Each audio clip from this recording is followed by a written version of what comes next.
night, Oblates praying the Novena for Vocations for 2022. Today we meet Mary and Joseph, and they've begun their married life, and Mary is expecting this miracle baby. And you can imagine Mary and Joseph are deeply, they have a deep piety. They want to be true to God. They're people of prayer and holiness. And what crashes into their life is this Roman edict that they have to go to their hometown to be registered. And one of the key reasons why the state wants to count them all is, one, so they'll know how much money to expect in taxes. Two, to know how many young men they can expect to conscript into the military service. And maybe even three, to determine the strength of the country. How many fighters can this nation summon if there is restlessness? And so Mary and Joseph are seconded at the beginning of their marriage to go on this trek while Mary is at the time of giving birth. How that relates to our vocation story is sometimes we want our vocation to be something holy and transcendent and authentic.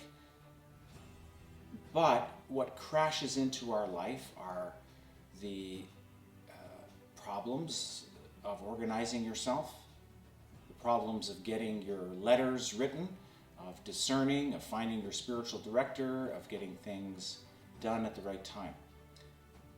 And when we are able to hold together the demands of our secular life, the secular world, if we're able to keep an interior balance,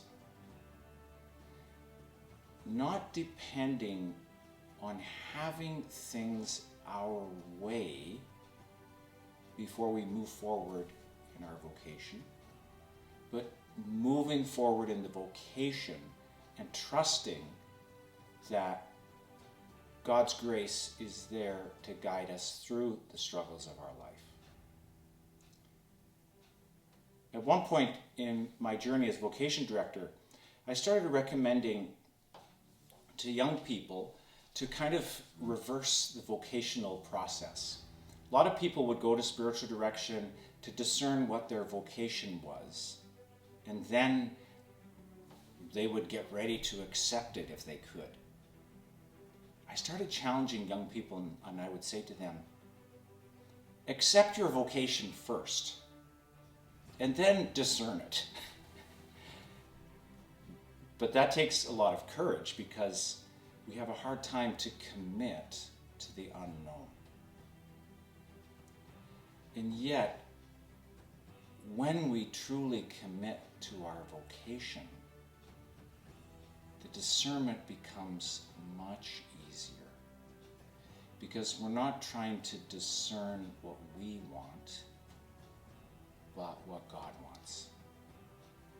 And the more deeply we can live our lives trusting that what God wants is what holds the deepest promise for our fulfillment, then we'll find it easier to move forward in our vocational discernment and our vocational choices.